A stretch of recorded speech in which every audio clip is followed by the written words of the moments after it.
हमारी क्लास है geometrical construction. Geometrical construction में हम एक क्लास ले चुके हैं। आज हम दूसरी क्लास लेने जा रहे हैं जो ज्योमेट्रिकल कंस्ट्रक्शन ही है, लेकिन आज हम इसमें पढ़ेंगे पॉलीगन के बारे में। पॉलीगन, जैसा कि हमने लास्ट क्लास में भी थोड़ा बहुत पॉलीगन के बारे में पढ़ा हुआ था। पॉलीगन बहुभुज बोलते हैं इसको हिंदी में। जब भुजाएं 4 या 4 से अधिक हों तो उसको पॉलीगन कहते हैं या बहुभुज कहते हैं। जब भुजाएं सभी समान हों, पॉलीगन में जितनी भी भुजाएं दी हुई हैं, अगर वो सभी भुजाएं समान होंगी तो समबाहुभुज कहलाएगा। अगर भुजाएं असमान होंगी तो वो समबाहुभुज कहलाएगा, बहुभुज कहलाएगा। ठीक है, तो आज शुरुआत करते हैं हम। आज हम इसमें देखेंगे कि पॉलीगन या बहुभुज हैं उनको बनाते कैसे हैं, कौन कौन सी विधि है। तो सबसे पहले हम आज एक विधि के बारे में पढ़ेंगे जिसका नाम है यूनिवर्सल मेथड। ठीक है, पॉलीगन बनाने के लिए यूनिवर्सल मेथड,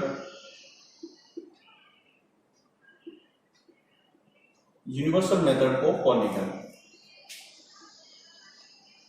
बहुभुज, इसको क्या बोलते हैं हम? बहुभुज। और हम बहुभुज में जो पढ़ रहे हैं वो समबाहुभुज पढ़ रहे हैं, रेगुलर पॉलीगन पढ़ रहे हैं, रेगुलर पॉलीगन। तो इसमें कौन सी विधि पढ़ेंगे हम? Universal method. मतलब ये है कि ये एक ऐसी विधि है, चाहे आपको पंचभुज बनाना हो, पेंटागन, षष्ठभुज बनाना हो, हेक्सागन, सप्तभुज बनाना हो, हेप्टागन, और अष्टभुज बनाना हो, ऑक्टागन, आपको कोई सा भी इनमें से बनाना हो, हम इस एक विधि से सभी को बना सकते हैं। इसलिए इसका नाम है यूनिवर्सल मेथड या यूनिवर्सल विधि। तो ये क्या विधि होती है? जैसे देखिए, अगर आपके पास अगर कोई सवाल आएगा, जब भी इसका सवाल आएगा तो सवाल किस तरीके से होगा? ड्रॉ एन पॉलीगन, पॉलीगन का नाम दे रखा होगा जैसे आपको, draw a heptagon which have one side is 30 mm। इस तरीके से इसका क्वेश्चन होगा, draw a heptagon which have one side is 30 mm। देखो, अगर हेप्टागन होगा तो यहाँ पर हेप्टागन वो लिखा होगा, अगर ऑक्टागन होगा तो एन ऑक्टागन ऐड होगा यहाँ पर, हेप्टागन होगा तो यहाँ पर हेप्टागन लिखा हुआ है, हेक्सागन होगा जैसे षष्ठभुज बनाना तो यहाँ पर षष्ठभुज लिखा होगा। बाकी उसकी जो लैंग्वेज होगी कुछ मिलती जुलती, कुछ ऐसी लैंग्वेज होगी। ठीक है, यहाँ पर हमें समझने की वो ज्यादा नहीं है। ड्रॉ हेप्टागन, इसका मतलब आपको एक हेप्टागन बनाना है जिसमें जो एक भुजा है वो कितने mm की है? 30 mm की है। एक भुजा की माप इसलिए देगा क्योंकि हमें पता है हम रेगुलर पॉलीगन बना रहे हैं, तो इसकी अगर एक भुजा 30 mm है तो बाकी भुजाएं भी कैसी होंगी? 30 mm होंगी। यहाँ पर हम पहले एक हेक्सागन बना के, पेंटागन बना के देखते हैं। पेंटागन से शुरुआत करते हैं हम, ये पेंटागन बना के देखते हैं तो क्या होती है। सवाल देख लीजिए, आप सवाल उठा देता हूँ मैं। इसकी जो मेन चीज है वो मैं लिख लेता हूँ। इसमें जो दे रखा है वो क्या दे रखा है? साइड दे रखी है हमको। साइड कितनी दी हुई है भाई? 30 mm। चलो, जब भी ऐसा सवाल आएगा हमको साइड दे रखी होगी। तो सबसे पहला हमारा काम क्या होगा? हमें एक हॉरिजॉन्टल लाइन खींचनी होगी जिसको हम क्षैतिज भुजा बोलते हैं। तो सबसे पहले यहाँ पर एक क्षैतिज भुजा खींच लीजिए, जिसकी जो माप होगी वो जो हमें गिवन माप है उसके बराबर होगी। जो हमें माप दे रखी है यहाँ पर सवाल में, जैसे अगर 30 mm दे रखी है तो यहाँ पर हम 30 mm की एक लाइन खींचेंगे। उसके बाद क्या करेंगे? इसके 2 पॉइंट हैं, ए एवं बी। इसके किसी भी एक पॉइंट से, आप चाहे तो आप इस पॉइंट से भी एक रेखा खींच सकते हैं, आप चाहे तो इस पॉइंट से भी हम एक लाइन खींच सकते हैं। आप दोनों पॉइंटों में से कोई सी भी एक पॉइंट से लाइन खींच सकते हैं। एक लाइन खींच दीजिए जो इक्वल होगी ए बी के। इक्वल का मतलब ये है, मैंने इक्वल शब्द इसलिए बोला, 30 mm इसलिए नहीं बोला क्योंकि डिफरेंट सवाल में डिफरेंट हो सकती है ये चीजें।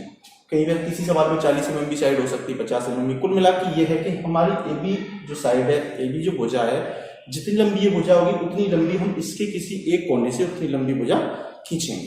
और हमेशा जब भी हम क्या करेंगे, इसको इसके बराबर ही लेना है, 30 mm माप के नहीं लेना है। कई बार हमसे गलती से जैसे 29 की भी बन जाती है, तो जब हमने ये 29 की बना ली है और अगर मापने में जब हम दोबारा से इसको बनाते हैं तो ये अगर हम 30 बना देते हैं तो 1 mm का एरर आएगा जो हमें सवाल बनाने में दिक्कत देगा। अगर हमसे ये 29 बन गया है और अगर हम इसी के इक्वल इसके लेते हैं तो ये 29 तो जो डायग्राम बनेगा वो एग्जैक्ट बनेगा।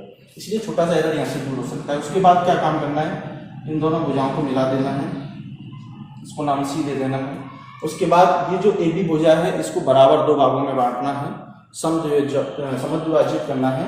समद्विभाजित करने के लिए आपको प्रकार को यहाँ रखना है और इतना चाप लेना है, एक चाप नीचे लगाना है, एक चाप ऊपर, फिर आपको यहाँ रखना है, एक चाप इधर लगाना है, एक चाप इधर लगाना है। इस तरीके से जब आप चाप लगाएंगे तो यहाँ पर हम एक लाइन खींच देते हैं। कुछ लाइन इस तरीके से होगी, और ये इसको यहाँ पर काटेगा। उसके बाद एक काम और करना है, जब यहाँ पर प्रकार रखनी है वापिस, और एक पूरा चाप यहाँ से यहाँ तक आप लगा दीजिए इतने डायमीटर के बराबर।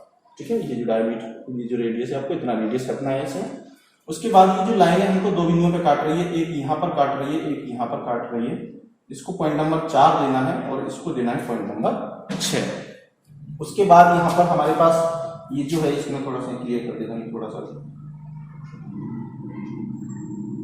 यहाँ पर ये जो पॉइंट है 6 नंबर, ठीक है, ये 6 नंबर पॉइंट है। इसके 4 और 6 के बीच में ये जो लाइन है, इतनी लाइन को वापस हमें समझ विभाजित करना है, दो भागों में विभाजित करना है। और यहाँ पर ये जो पॉइंट आएगा बीच में, उसको हम पॉइंट नंबर देंगे 5।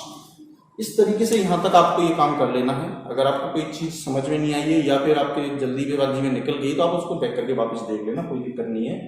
तो यहाँ तक हम कर लेंगे। उसके बाद क्या करना है, हमें डिवाइडर लेना है। डिवाइडर वो होता है जिसमें दोनों तरफ पिन लगी होती है, प्रकाश जैसा ही होता है दिखने में। तो जब हम उसको यहाँ पर लेंगे डिवाइडर से, तो डिवाइडर से ये जो दोनों डिस्टेंस है, यहाँ से लेके यहाँ तक और यहाँ से लेके यहाँ तक, ये जो दोनों मापे हैं बराबर हैं, इक्वल हैं।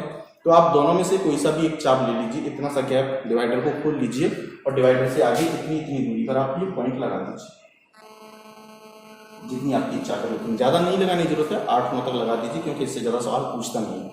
ठीक है, यहाँ तक हम लगा देंगे। ये जो आएगा इसको 7 नंबर दे देंगे, इसको 8 नंबर और इसको 9 नंबर। यहाँ तक हम सवाल कर लेते हैं, ये हमारा हो गया। कई बार हमसे जल्दबाजी में गलती क्या होती है, हम क्या करते हैं, मैंने आपको बोला चाप लेना है 4 से 5 या फिर 5 से 6 के बीच में, मतलब कुल 4 से 6 टोटल नहीं लेना है। इसका जो बीच में है, या तो आप 4 से 5 के बीच में इतना सा गैप ले लीजिए, या फिर 5 से 6 के बीच में जो गैप है, इतना गैप लेने के बाद आपको ये पॉइंट लगाने हैं। हम कई बार क्या करते हैं, जल्दबाजी में 4 से लेकर 6 तक के बीच का पूरा गैप ले लेते हैं और पॉइंट लगा देते हैं ऊपर। तो जब हम डायग्राम बनाते हैं, हेक्सागन तक तुम्हारा डायग्राम सही बनता है। अगर हेक्सागन से ऊपर का डायग्राम पूछ देता है तो वो हमारा गलत हो जाता है। बनाने बैठते हैं हम हेक्टागन और बन जाता है हमारा ऑक्टागन। तो इस गलती के लिए आपको ये चीज याद रखनी है कि जो हमें चाप लेना है वो या तो 4 से 5 के बीच में या 5 से 6 के बीच के लिए डिवाइडर को खोलना है और आगे वो पॉइंट मार्क करना है। तो यहां तक तो आपसे कुछ भी पूछा जाए, पेंटागन पूछा जाए, हेक्सागन पूछा जाए, ऑक्टागन पूछा जाए, हेप्टागन पूछा जाए, कुछ भी पूछा जाए आपसे, आपको यहां तक ये प्रोसेस तो सेम अप्लाई करना ही करना। यहां तक ये जो पूरा प्रोसेस है पूरा सेम है। इसके बाद क्या करना है, इसके बाद अगर आपसे पेंटागन पूछा गया है, सवाल में हमारे क्या पूछा गया है, पेंटागन। अगर आपसे पेंटागन पूछा गया है, पेंटागन में भुजाएं होती है 5। अगर आपसे हेक्सागन पूछा गया है तो हेक्सागन में भुजाएं होती है 6। अगर आपसे हेप्टागन पूछा गया है तो हेप्टागन में भुजाएं होती है 7। और यदि आपसे ऑक्टागन पूछा गया है तो ऑक्टागन में भुजाएं होती है 8। तो आपसे जो भी इनमें से पूछा जाएगा हम वही पॉइंट काम में लेंगे। तो अभी सवाल में हमसे पेंटागन पूछा गया है तो पॉइंट नंबर जो 5 है वो हमें काम लेनी है। अगर यहाँ पर हेक्सागन पूछा होता तो हम पॉइंट नंबर 6 काम में लेते। अगर यहाँ हमसे हेप्टागन पूछा होता तो पॉइंट नंबर 7 काम में लेते। और अगर हमसे ऑक्टागन पूछा होता तो पॉइंट नंबर 8 काम में लेते। तो पेंटागन पूछा है, पॉइंट नंबर 5 लेंगे। इसका मतलब आपको प्रकार का जो पिन पॉइंट है वो यहाँ पर रखना है, पॉइंट नंबर 5 पर रखना है। उसके बाद यहाँ से और बी तक प्रकार को क्या करना है, खोलना है। आप यहाँ से 5 नंबर से बी तक भी खोल सकते हैं, 5 नंबर से ए तक भी खोल सकते हैं। दोनों डिस्टेंस इक्वल है, यहाँ से दोनों जो रेडियस आएंगे आपके समान रहेगा, कहीं तक भी ले लीजिए। लेकिन इतनी चीज हमें याद रखनी है कि जब हम पॉइंट नंबर 5 से, मान लीजिए मैंने बी तक का चाप लिया है, बी तक का चाप लेने के बाद हम इसको प्रकार को इस तरीके से घुमा देंगे, सर्कल बनाना है। तो जब आप सर्कल बनाओगे तो कुछ इस तरीके का सर्कल बनेगा, जो कुछ इस तरीके से यहाँ पे जाके मिलेगा। ठीक है, इस तरीके का हमारा सर्कल बन जाएगा। तो जब हमारा इस तरीके का सर्कल बनेगा तो हमें यहाँ पर एक चीज का याद रखना है। वो चीज ये है कि जब इस तरीके से हम यहाँ पर, ये हमारा काटेगा सर्कल, जब हम सर्कल घुमाएंगे तो अगर आपने चाप 5 से बी तक लिया हुआ है तो बी पे तो हमारा पॉइंट टच होगा ही होगा, कोई दिक्कत नहीं है। यहाँ पे तो मेरा तो क्या है, बिना माप किए तो थोड़ा इधर उधर हो जाएगा, उसकी दिक्कत नहीं है। तो जब आप यहाँ तक इसको लेंगे, जब माप से बनाएंगे तो आपका एग्जैक्ट डायग्राम बनेगा। तो अगर आपने बी तक लिया हुआ है और बी से जब आप चाप घुमा रहे हैं तो अगर आपका जो चाप है, ये जो सर्कल है, अगर ए पॉइंट के बाहर या ए पॉइंट के अंदर उठ के गुजरता है, जैसे मान लीजिए अगर इधर अंदर की तरफ गुजरता है या ये पॉइंट को छोड़ के बाहर की तरफ निकलता है, इसका मतलब आपने डायग्राम बनाने में कहीं ना कहीं गलती की है। या फिर आप यहाँ से लेके यहाँ तक का चाप लेते हैं और प्रकार को इस तरीके से घुमाते हैं तो ए पर तो टच करेगा, अगर बी से बाहर निकलता है या बी के अंदर की तरफ निकलता है तो भी आपका डायग्राम क्या है, गलत है, आपसे कहीं ना कहीं गलती हुई है। तो ये आप यहीं सुधार सकते हैं, उस चीज को आप देख सकते हैं। अगर आपका दोनों जगह सिर्फ पॉइंट को टच करके निकल रहा है, इसका मतलब आपका डायग्राम सही है। यहाँ तक हम बना लेंगे।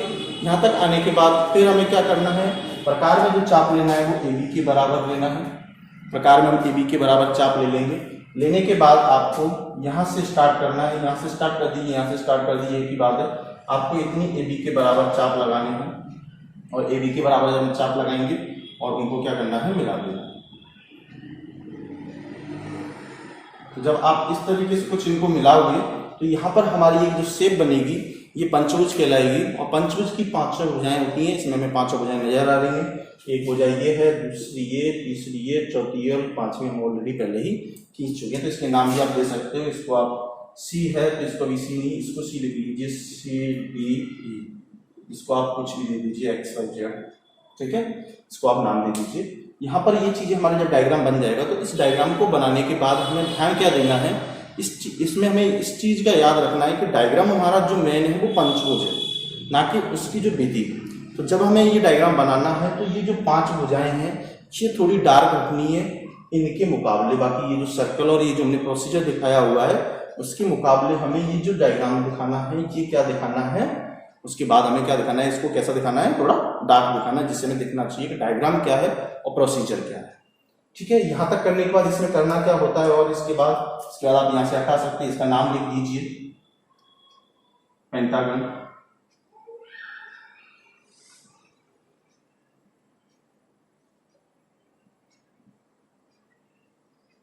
और यहाँ पे एक चीज और मेंशन करनी होती है, जब भी आप डायग्राम बनाए तो एक चीज और मेंशन जरूर करें, यहाँ पर आप साइड जरूर लिखें, जिससे डायग्राम बनाने वाले जैसे चेक करने वाले को पता रहे कि हाँ चलो अच्छी चीज होती है। आप यहाँ पर ये साइड भी लिख दीजिए। साइड हमारी कितनी है, 30 mm। ये इतना काम आप कर दीजिए, हमारा डायग्राम कंप्लीट है। और ये चीज मैंने आपको स्टार्ट में ही बताई हुई थी, जब भी हम कोई ड्राइंग का डायग्राम बनाएंगे, ड्राइंग पे या शीट पे जब भी काम करेंगे तो जो भी माप लिखेंगे वो डायमेंशन के अनुसार लिखेंगे। और यहाँ पर जब कोई भी नाम लिखेंगे या कुछ लेटर लिखना होगा तो हमेशा कैपिटल अक्षरों में लिखना होगा। तो उस चीज का हमें याद रखना है।